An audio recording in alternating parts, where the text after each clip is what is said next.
Three, two, one. We are live. We are live and we are crowded. Good morning, everyone. Good morning, my beautosies. Welcome back.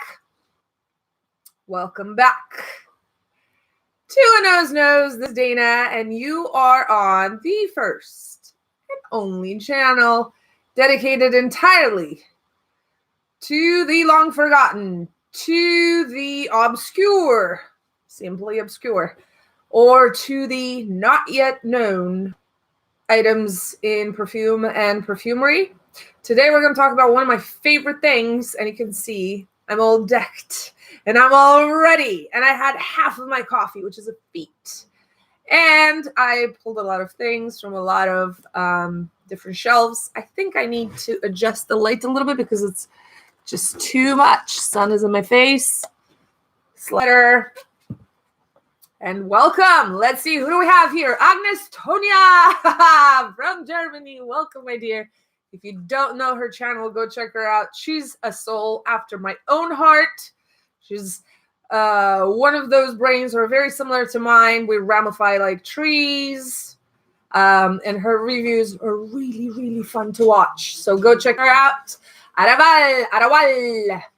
Thrifting and fragrances, my two favorite things. Welcome. Kosher Bunici, Nicoletta Tomsha, MD, Ildiko Philip. All the gold diggers are here. Yes. Hey, digging is hard work, okay? Whoever's digging for gold and finds it deserves it. Not my place to comment on anybody digging for gold. Manandavadas. England is with us. Ashfaq.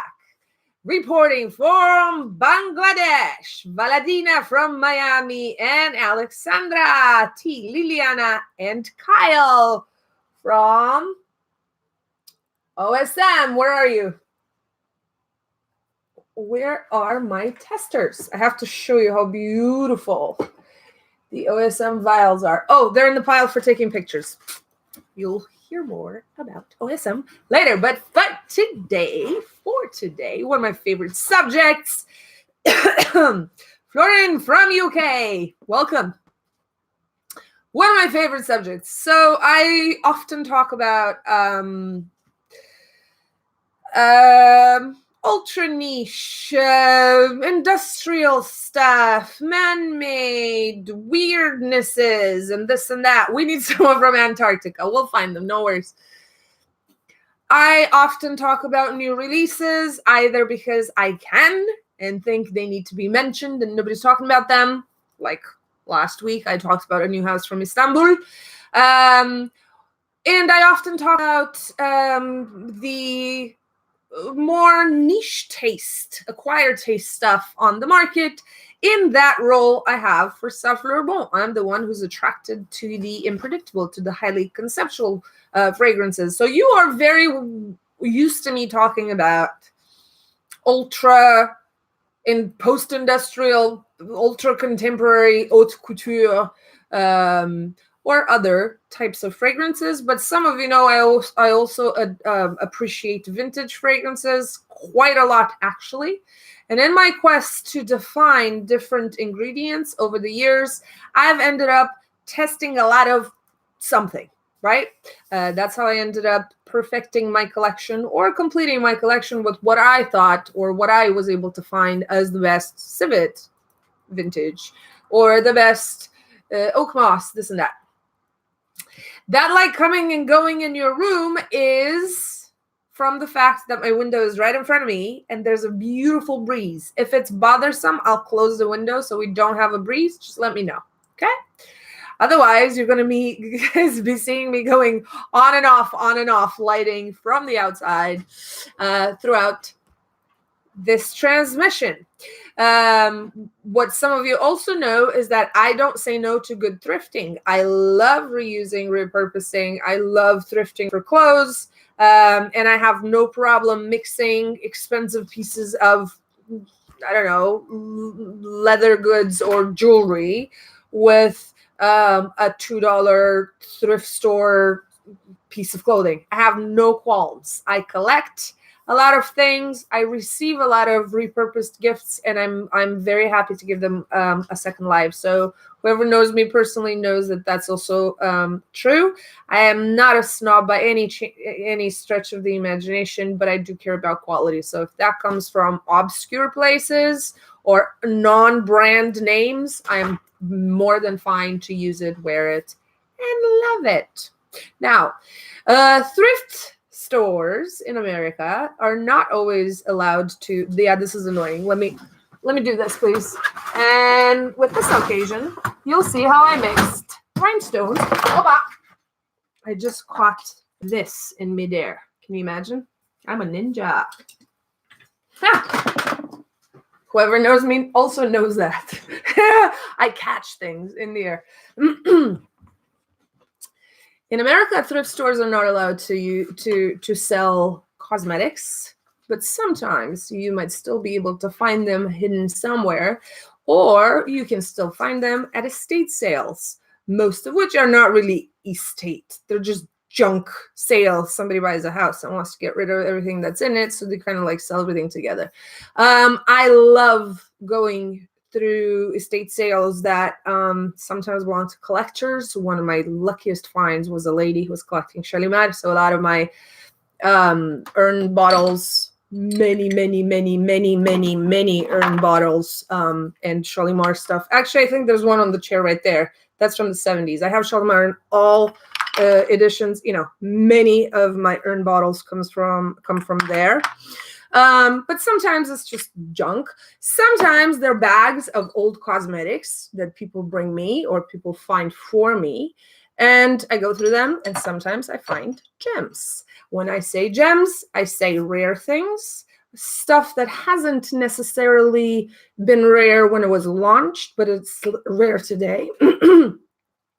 And today, I'm in particular going to be talking about stuff that you might find because there was a lot produced, but you might not think it's museum worthy. So that's what I'm going to be talking about. Otherwise, we're going to be here until tomorrow or next week, just to show you a few samples of things and the way they live in my house. I have boxes and boxes, these tiny bamboo boxes filled with different things that you might or might not see. That are pretty frequent or could be seen on YouTube or eBay sales and so on and so forth. I have stuff like this, which I use. Actually, this is my usable little tray with little things. Again, all of these can still be found. Everybody knows they're rare. Everybody's asking for a lot of money for them. And, you know, a lot of them are actually worth a lot of the money that's being asked for them. But everybody knows that these are collectibles. So this is not what I'm going to be talking about today. And let me put this down. Again, what I'm going to be talking about today is stuff that you might see, but won't know to pick up because you won't think it's worth anything. So I think that's where my educational bit comes, and I'm going to be talking about each of them for a little bit to give you a little bit of background, as much as I know, because some of them are completely obscure. Here you go. So this is the capture I'm going to be, I know, this is the capture I'm going to be talking about today, one by one. I was supposed to be talking about a stellar niche house that, disappeared as fast as it appeared. That can wait. The reason for which I changed the plans for today is that one of these beauties is going today to an avid collector who's been looking for it for a long time. Now, I am a hoarder, just like all of us passionate people are. I care about my stuff, and I have a really hard time sometimes letting go of things. However, if I know this is your lifelong fragrance, I know you're a collector of this particular item, I know you're only wearing blah, blah, blah, the Tabac Blonde, like this one, I usually am prone and known to let it go and make sure that it gets to somebody who's actually going to use it, actually going to talk about it, actually going to enjoy it, because things die if they're not being used. Anyway, a lot of talking and not a lot of information, so let's move on to things. These have been thrifted at thrift stores. These have been found at estate sales. Some of them have been found at antique stores. Some of them have been found in trash as people were cleaning up their, grandmother's house and didn't want to deal with them. Some of them I purchased online, incidentally, paying not too much for them, and then I discovered they're very rare. Some of them I picked up because I liked the smell. I didn't think they're a big deal until I found out how much they actually go for. Some of them were gifts. And I think that's about it. I'm going to start with this because it's the most no-brainer, but with a caveat. This is Magie Noire. Magie Noire, as you know, came out at the end of 78. The world is filled with Magie Noire. Magie Noire is still being produced. There are all sorts of concentrations and bits and pieces and flaconnage and formulas and so on and so forth. What people don't know is that it also came out as an oil. This is the bigger of the bottles of oil. There's one that's smaller. I believe this is a 15 mil, and there's a 7.5 or a 7 mil. It won't focus, but anyway, it's a Magie Noire the same way as you know it. You will see a lot of these little guys, and they're also fantastic to collect. And auction glove, yes. I would have worn both of them, but I need this one in case I need to get on my computer in any way or another. Now, Magie Noire, most people don't know it also came as an oil. And most people don't know that the oil, particularly if you like Magie Noire, is stronger, deeper, sweeter, creamier, and lasts forever. I have all concentrations of Magie Noire. I could not wear it for the longest time, but I realized in my nose and my brain that it's a very, very valuable thing. This sells for $300, $400. And these get tossed first because people think since it's an oil, it will have gone rancid. Nothing further from the truth. In fact, when I went to Romania this summer, we had a few frag head meetings. For those of you who don't know, I maintain a quite hefty, big Romanian frag head community. Actually, I'm proud to say it's the biggest Romanian language community in the world, the one that I manage and maintain and work for. So we had a few meetings with frag heads and niche collectors and vintage collectors and so on and so forth. The only thing that people actually asked for was this. I was carrying it to use in one of these little Magie Noire containers. This is also from the 80s, but it was made for the Korean market, believe it or not. And it looks like this. This in and of itself, if you find it empty, is a collectible, and it's really beautiful. Look at this.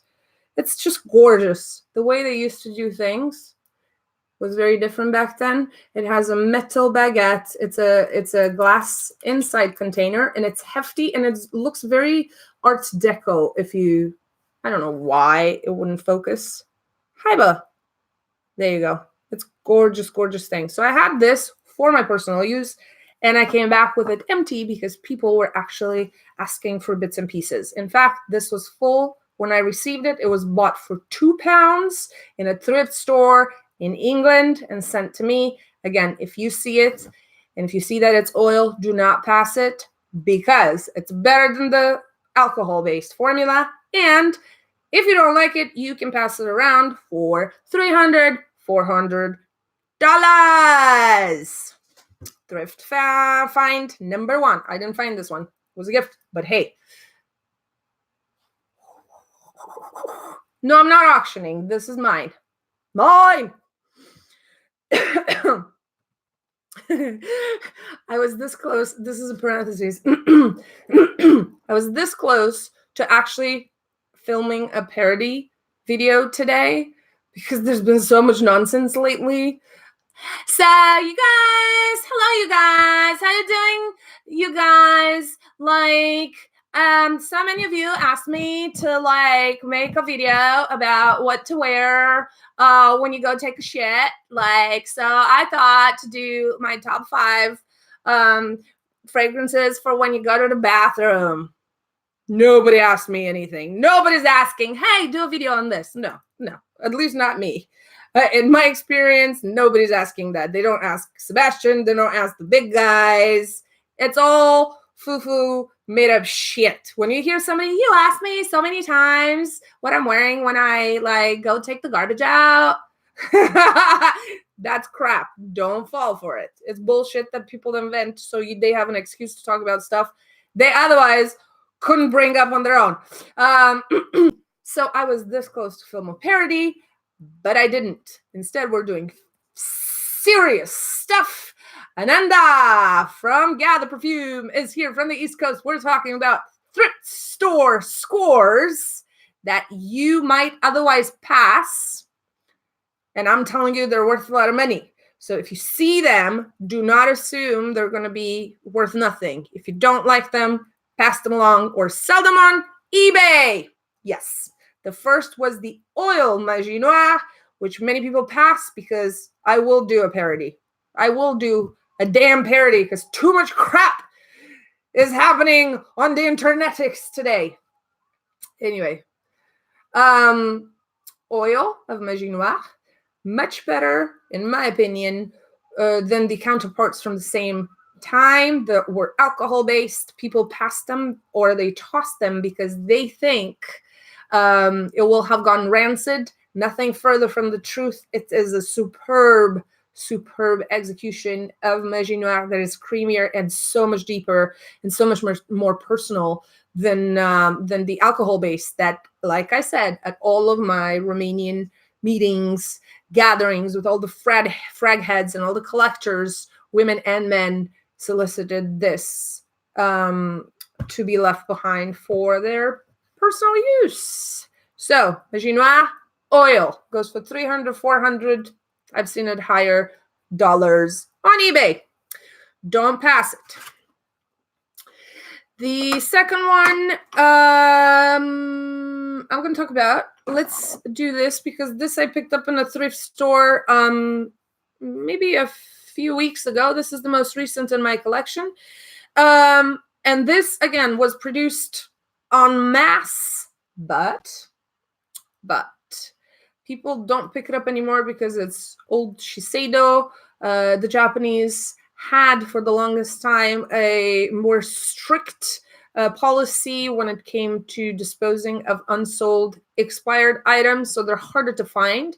And it's not ingrained in the collective memory that something Japanese might be collectible or so expensive now when it comes to perfumery, given the kind of like middle ground quality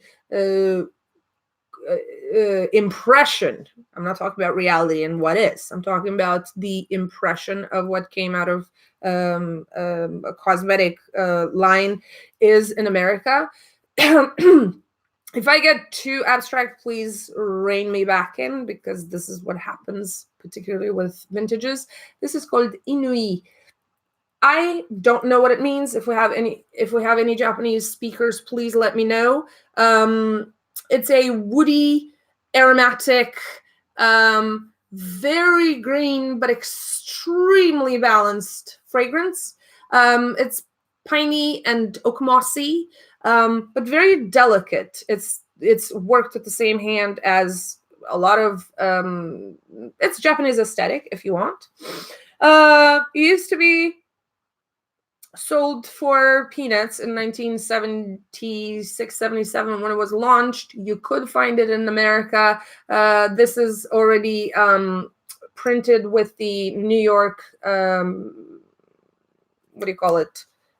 Import exports type of thing. This sells for $200 the same way it is here. So just keep it in mind. If you see it, don't toss it. If you put your nose to it, that's another thing. Ooh, my mom's here.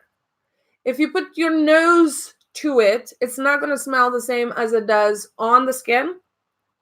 The nose is very brittle and very astringent. The skin is creamy, airy, very temple-like, easy, wet grass type of smell. Brilliant. I do understand why there's some collectors who are going hard for it and they would pay this kind of money, but it goes to about $200 for a small bottle, smaller than this. So this is my latest find called Inouï. As far as I know, they were always splashes, with the exception of a taller bottle that was a atomizer. It wasn't a. It was one of those who you press and it keeps spraying. I don't know what it's called. Inouï means amazing in French. Maybe it was a French name. Bianca, welcome. Maybe it was a French name. No idea. But that is Inouï. Amazing. Oh, Korshul was saying, maybe he was referring to the same thing. Unheard of, amazing. Okay, Inouï. This is the second thing I want to talk to you about. The third thing I want to talk to you about is this. And I believe my Romanian folk has seen this. I kept it out because I spoke to it every Wednesday. I do a piece about vintages for my Romanian community, where I maintain, like I said, a kind of magazine style editorial calendar with different things reserved for different days. This is made by Coty. This is called Asuma. It is made a long time ago. It was launched in the 40s, discontinued in 57. So this is at least 62 years of age. The design of the bottle was finalized months before Dinong, the designer of the bottle, actually passed away. He came with a bunch of designs, and François Coty looked at them and said, "This is bullshit," probably in French, but I don't know how to say bullshit in French. And this was meant, listen to this. This is very Western approach to what exotic means. In other words, take everything from far away and make a soup with it, right? You know what I'm talking about, right? Oh, you're from Romania. Do you speak Russian? Same shit. So, no, motherfucker, I don't speak Russian. Learn your history, for Christ's sakes. Okay, I am done. Back to being a lady.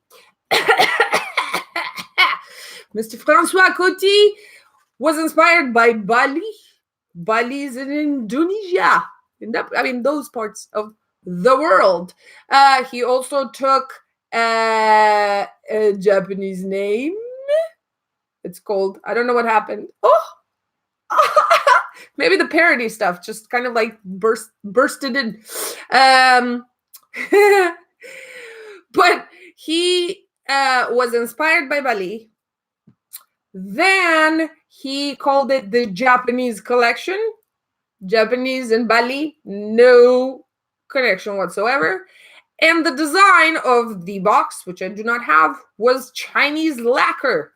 Go figure. So like I said, a white person taking, back then, although it still happens, taking all the Oriental exotic stuff and putting it in a soup like it's all the same shit. It's not the same shit, dude. François Coty. But hey, he created Asuma.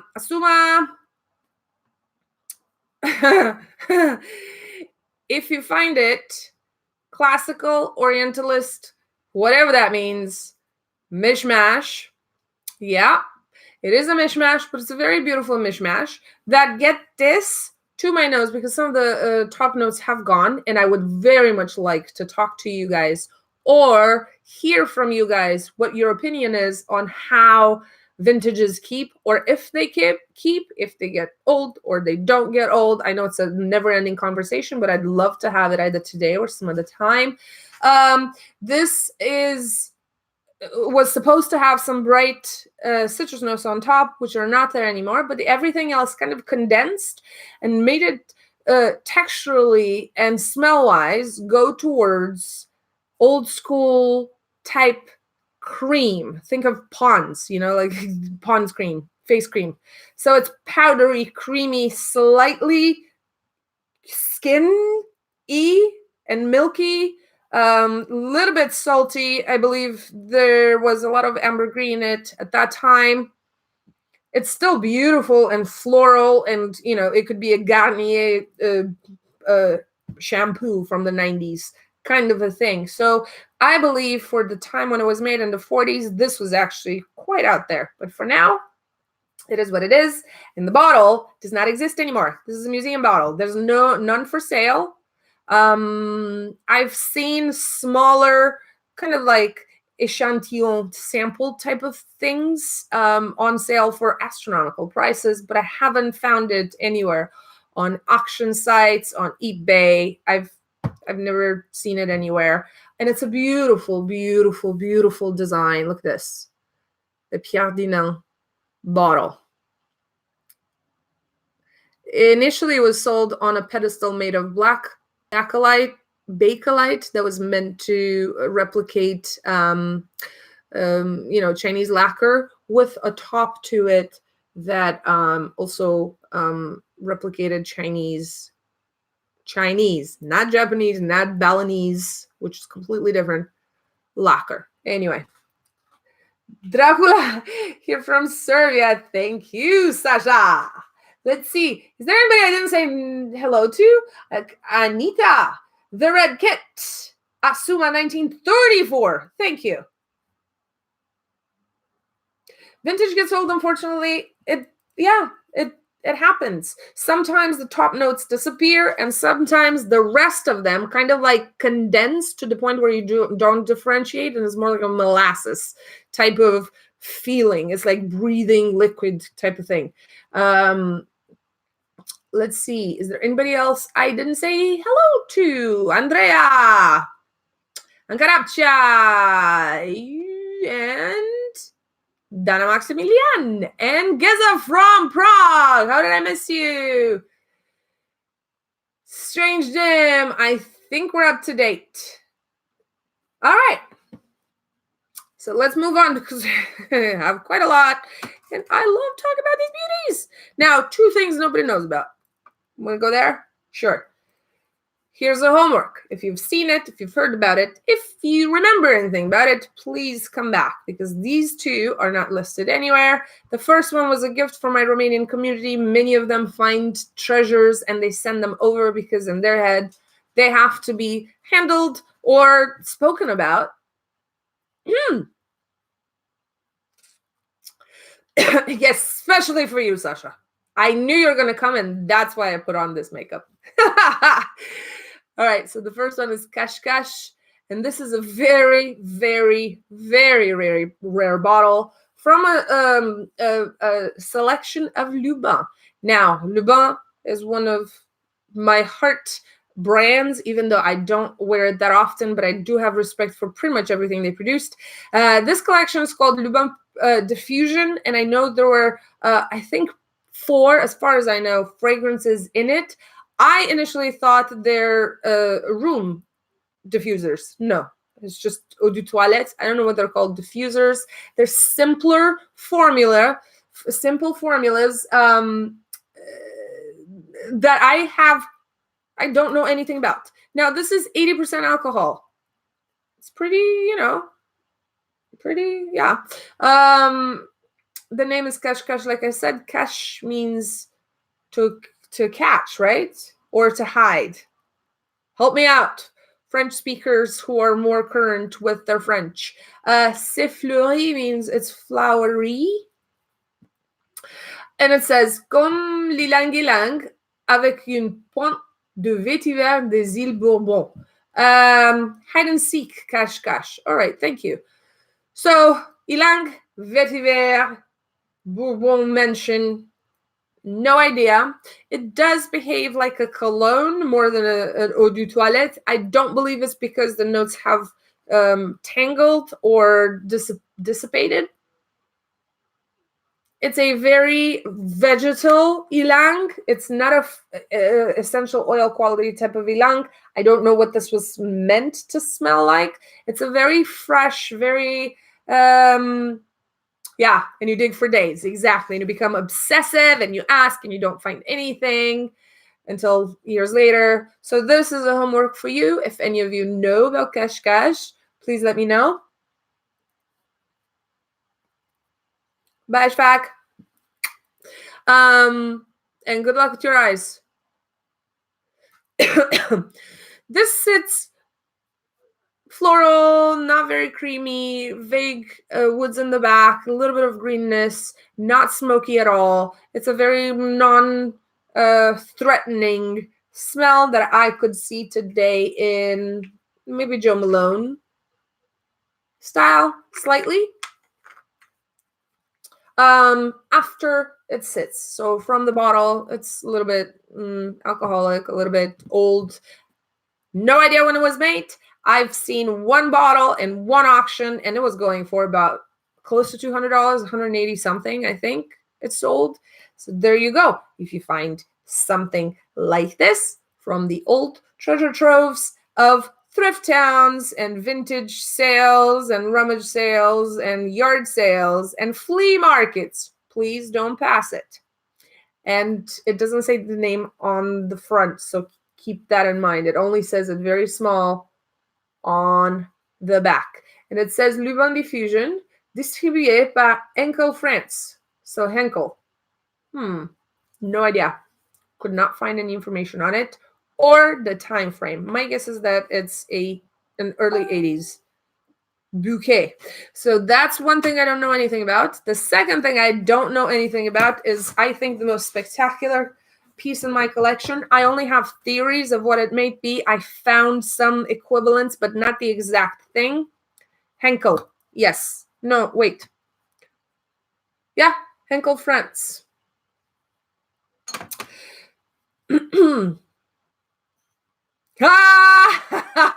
You should do Balkan style communist perfume videos. I think that is brilliant. That is brilliant. I will. 3-minute bits. I'm going to do 3-minute bits. If you have this in your collection, you can sell for lots of money, for lots of rubla. Yes, you are genius, my dear Dracula. Yeah, I will dedicate you the first. I even have the hat for it. We'll see you next time. But until then, let's move on to the next thing that I have in my collection. And and I do not know what this is. This was a gift from the same person who found the Magie Noire for me. Also bought in England for 2 lira. People ask me to do videos. Okay, I'll swallow my words. Maybe they did ask somebody to do sexy videos. But if not, I should do, I should film like this. Can I film like this? I have boobs. I got loads of boobs. I got the best boobs. Yeah, no, not gonna work. Anyway, let's move on to the next very, very big mystery in my collection. It looks a little bit wonky because it is wonky. And all I know about this, and again, this is just a theory that hasn't been confirmed. If you have more information, or you've seen something similar, please let me know. I know that in World War II, and even after World War I, soldiers who were deployed across the seas were given some sort of kind of like a dispense, like not like a meal ticket, but like a ticket to use in order to purchase souvenirs from the war to bring back home. In World War II, it was actually quite common for the American soldiers to pick up stuff in America, in Europe, after the war was over and bring it back. And because the rules were still kind of like blurry when it came to what kind of goods they could bring back without like an import-export custom type of issue. They were, like I said, dispensed these things that would allow them to bring things as souvenirs. It was a proof that they're not going to, try to sell them.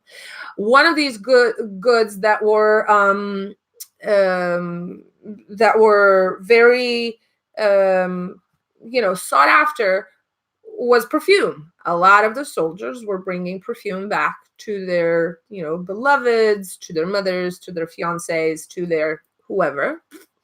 So they left home with something, and if they survived this bloody war, of course, the first thing you do, you go and buy perfume. But hey, who am I to judge? I wasn't there. My great-grandfather brought back no perfume from World War II. So I have an example. This is not a fragrance, but this is a Marcel Franck, pardon, atomizer. This is empty. I haven't used it yet, but I want to. I'm going to use it today because I want to show you the type of dispense they would get from their sergeant or whatever.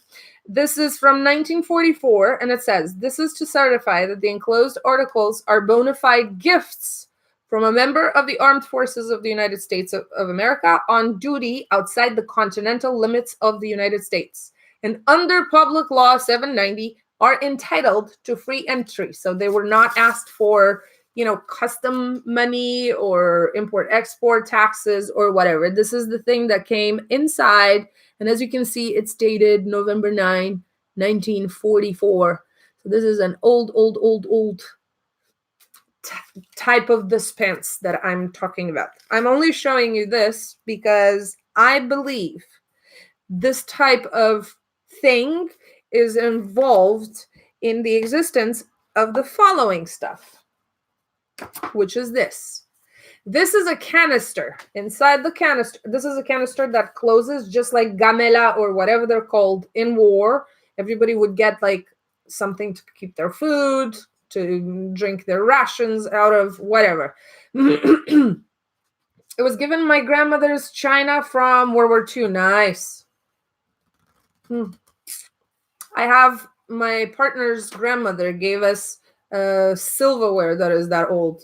And of course, I never use it because if you have a party and you drink a little bit too much, we feed people all the time. I never cook for less than 6 to 8 people.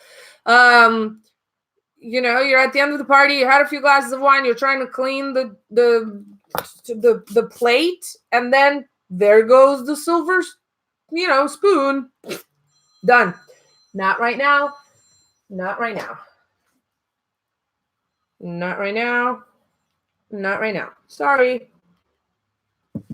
All right, so this is a canister, very similar to what they used to use for their food rations and their drink rations. It opens with the same type of, I think you can see inside, it's old, with the same type of screw system that leaves it a little bit like, because it's more functional than aesthetic. But inside, there's a bottle that looks like this.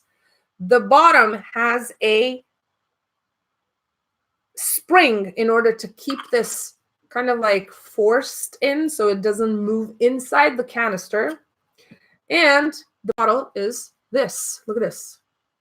It's gold foil, no inscriptions, nothing, nada, zip. Yes, with them. Okay, there you go.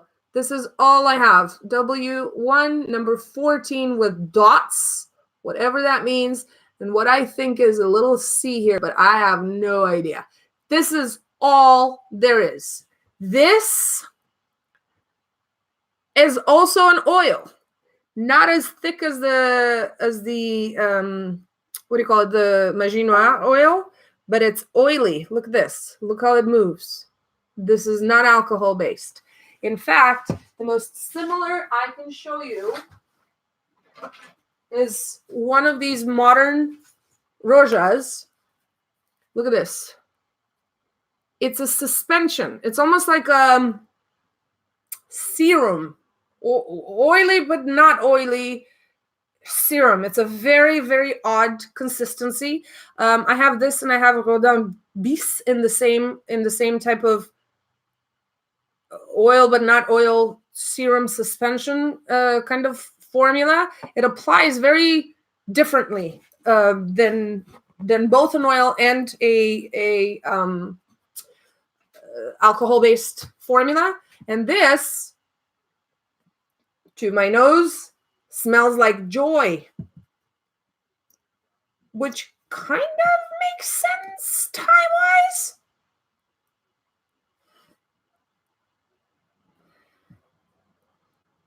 It's very aldehydic, or maybe not joy. It's very, very familiar. It's between, I would say it's joy, but I would love for somebody else to go head to head. I do have old joys. I do have first edition joys. It's just the oil is slightly different in texture and smell, just like the Magie Noire is. So to me, it's close enough to think that this is joy, old joy, that was bought after World War II, when the troops were coming out or returning back to America, in one of these, mementos made specially for that era. The only similar thing I saw was in museums. There's nothing for sale similar to this. Again, it's priceless. It was bought for 2 lira in London by the same friend who found my Magie Noire, and it will be used. Put it on the skin. I didn't lose my skin. There's no flesh-eating bacteria in it. I think we're good to go. There you go. The next thing I'm going to talk about is this. Oh my God, it's getting late. I want to speed it up a little bit. Bring all the friends to the yard. I know, right?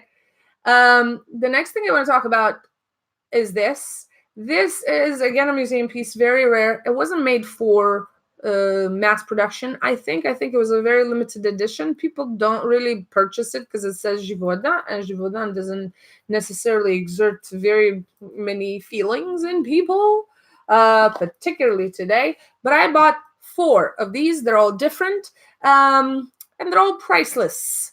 The only listing I could find was the one that I had purchased them from.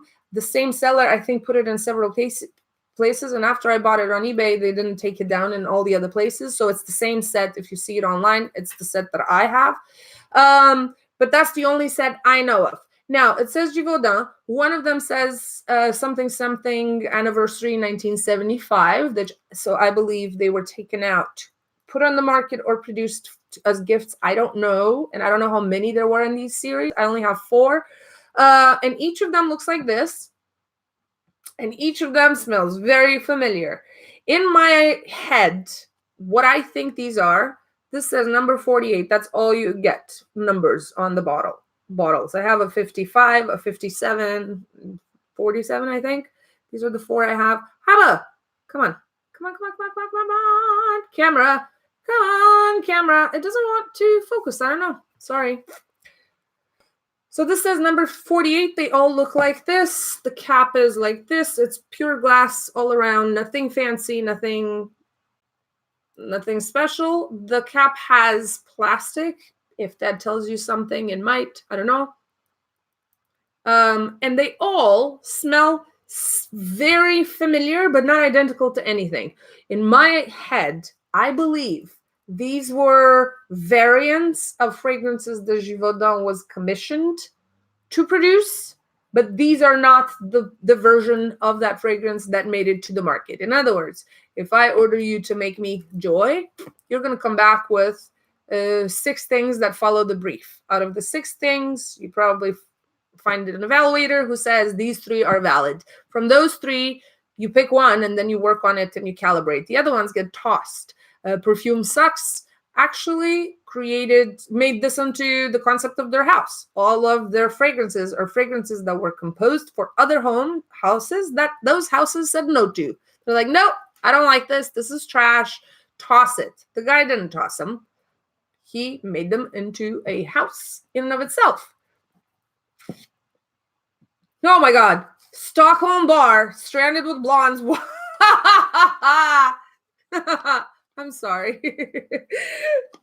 Anyway, so this is what I think these are. I think these are variants of fragrances that have been composed by Givaudan for other houses that did not pass the final test. So therefore, they weren't produced. This is just a hint. I have no idea what they are. If you do, please let me know. I don't know what their cost is. These are museum pieces because, again, there's only one in existence that I know of.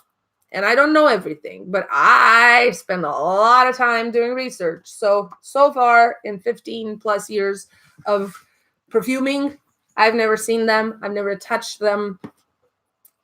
There you have it. Do not pass them. You see Givaudan, you're going to go, don't pass them. They don't necessarily smell great as some of the other ones do, but this, make some money. The next one I'm going to talk about is, and this is just an example. These I picked like in a bag of stuff. And they're made by Jovan. Jovan or Jovan. I still don't know how to read it because it's a brand that is American par excellence. And it's kind of like a Coty, but the American version. Here you go. So Jovan, for the longest time, just like Coty, produced things, many things, hundreds of launches. Over the years, they made a lot of cheapos that were fine, not as refined as Coty, because, like I said, Jovan is a very American version of the more French, more elevated, longer history. Coty, Jovan, I think it came out at the beginning of the 70s, so they don't have the same type of tradition. But many of their things you can still buy for like $15, $13 in pharmacies and stuff. Most of them are crap. Some of them are legendarily good. And some of the launches are like, have cult following, like the musk oil from Jovan has a cult following. You don't find it. You used to use real musk back in the 80s. Not anymore. I'm just saying, if you see it, everybody kind of knows about them. They know what Jovan, yeah, I don't know. Javon, I know, is a Indo-European Persian name that means young, but that's I don't know. And there's a line over the O, so I have no idea where the name comes from. But some of their stuff, they used to have a ginseng. Oh, actually, let me show you a few, because I have a Romanian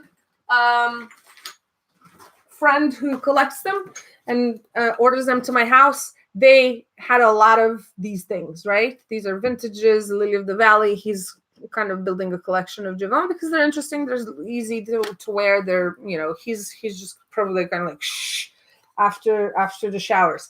But everybody knows these. Everybody's seen these. And they know that they're cheap. They're easy to find. They're out there. And the market is full of them. However, these guys, market is not full of them. If you see them, don't pass them thinking they're worth 50 cents, even though that's kind of what I paid for them. They're about $40 a pop. These little, spits, licks. And these were sold as pure essential fragrances to either wear or for makers to use to make their own fragrances. So one of them is frankincense and myrrh, of course, this one.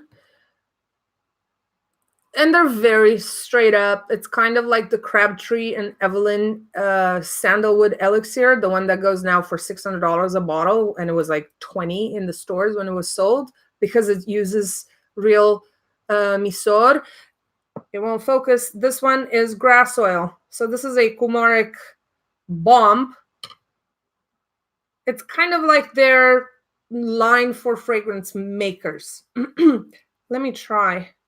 I can show them, but I don't know if they... Come on. Oh, there you go. Grass. Jovan grass oil. And this one is frankincense and myrrh. So they can be used as fragrances on their own. You can definitely use them as fragrances and wear them. Look at that.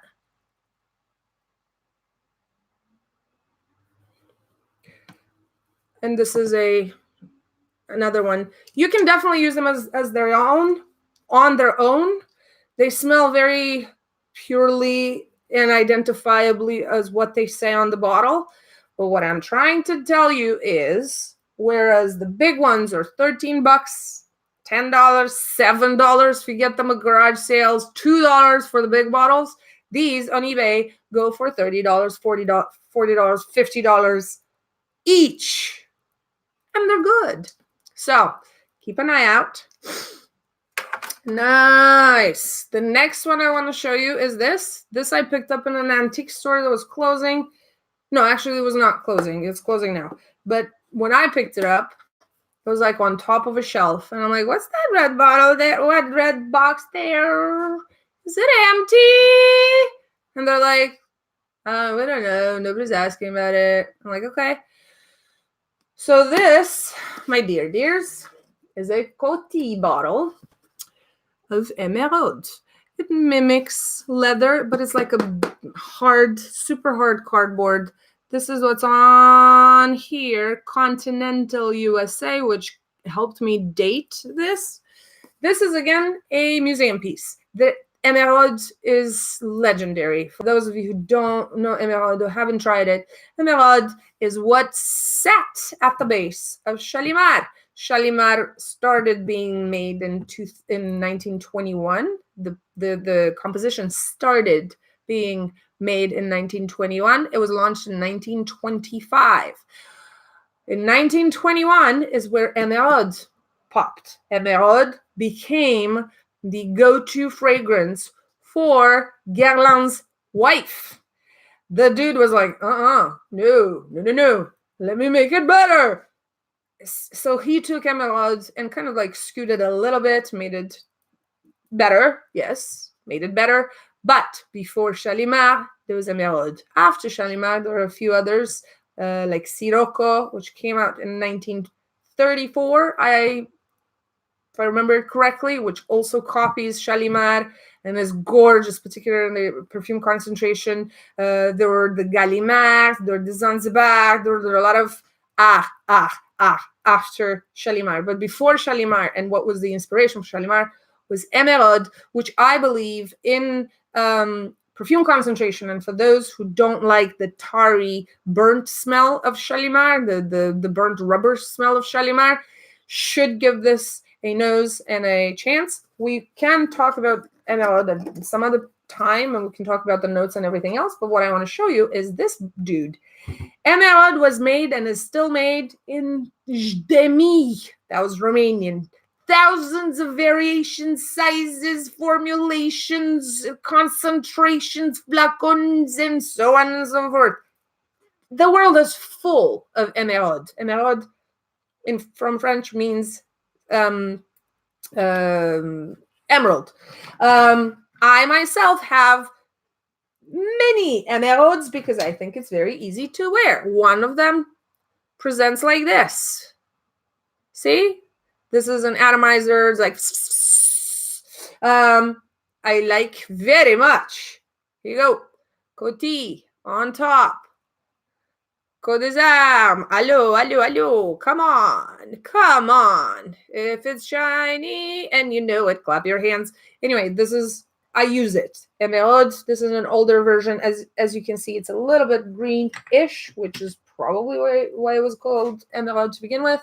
But what people don't know is that emerald came in this kind of bottle too. Don't pass it. Whereas all the other ones, either people know they're rare and they're collecting them because they like the smell, they want to use it, whatever. Or they see something like this and they think they're really cheap and what's the point? This one, I've heard people tossing it because they didn't think it's a good thing to keep. And it's super, super, super, very expensive.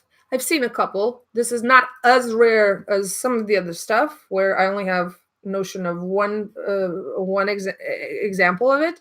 This is not as rare. I've seen 2 or 3, not exactly like this. This is an American version of the tall bottle.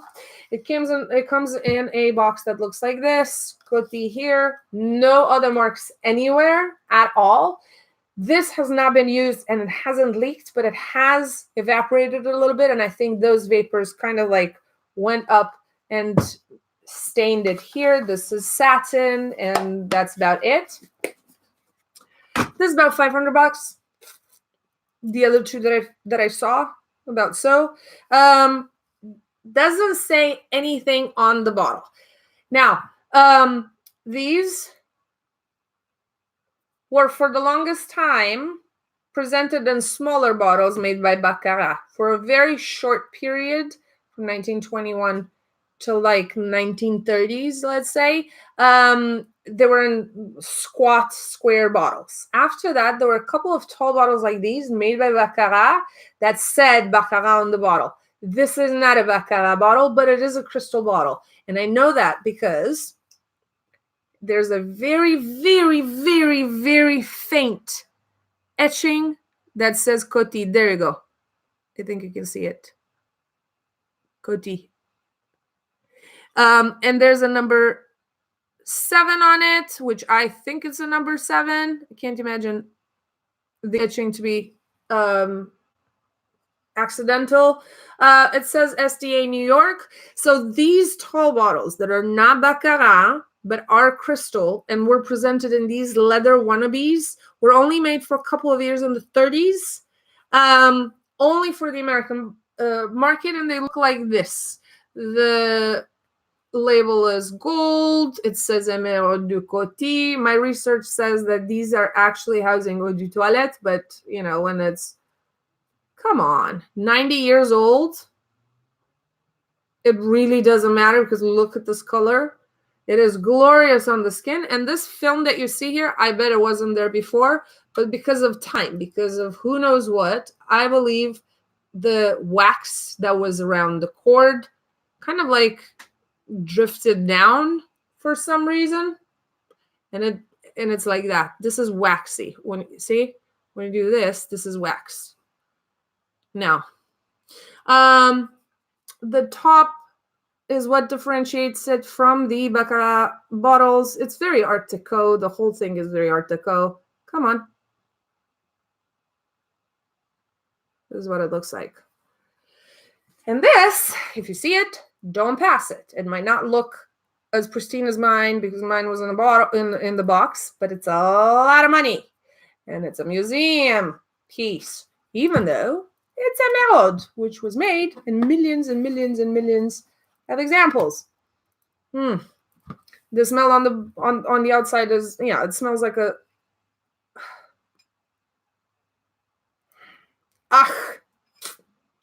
on the inside, it smells like Shalimar without the birch. Deep, drenchy. Oh, beautiful stuff. All right. The last thing that you might see and pass because you probably didn't hear about it or it doesn't look like much.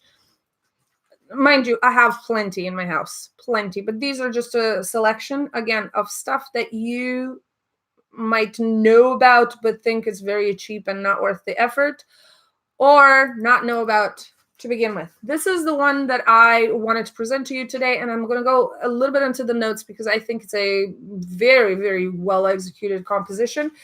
This is called Bakir. Bakir, or Bakr.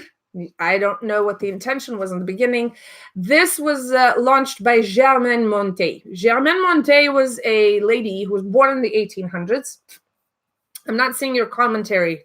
Are you guys still there, or am I by myself? Do I talk by myself? I mean, I can talk by myself, no problem. Just want to know that I want to know that my system is working. That's all. So if it isn't, please let me know. Bakir is by Germaine Montet. Germaine Montet, okay, was a lady who was born at the end of the 1800s and started a basically fashion empire in the 30s. One of those super successful women that nobody talks about. I think Elsa Schiaparelli was another one that is to be followed, who, unlike Mademoiselle Chanel, were not racist and were not like mean.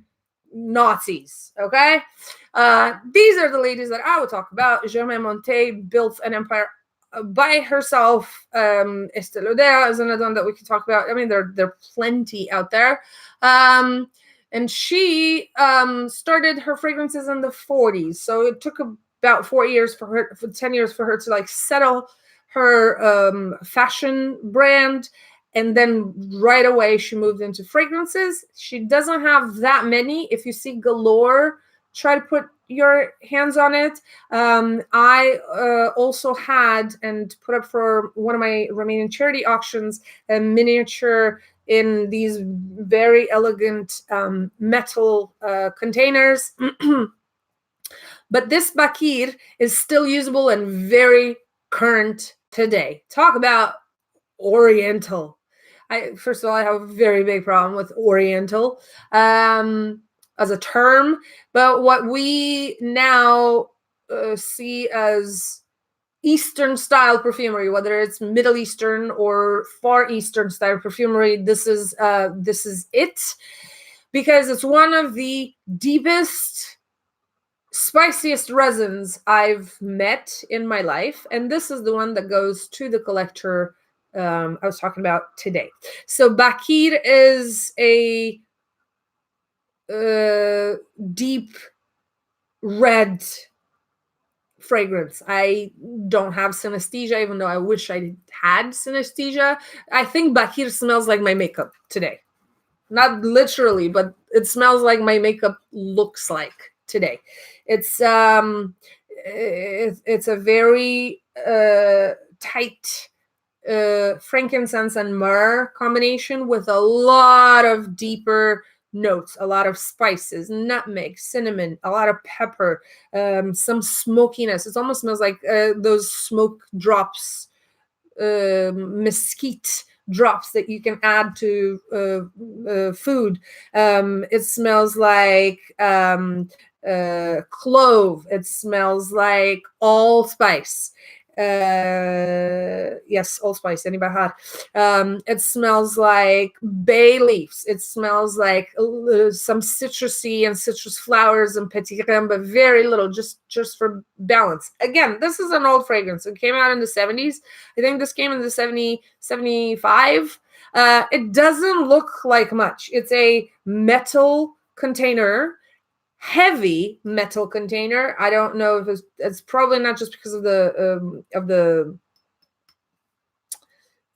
bottle, but also the liquid, but also I think the bottle is very substantial. It's heavy. You can feel it's like leady. This is not a Montale, aluminum bottle. This is made of something else.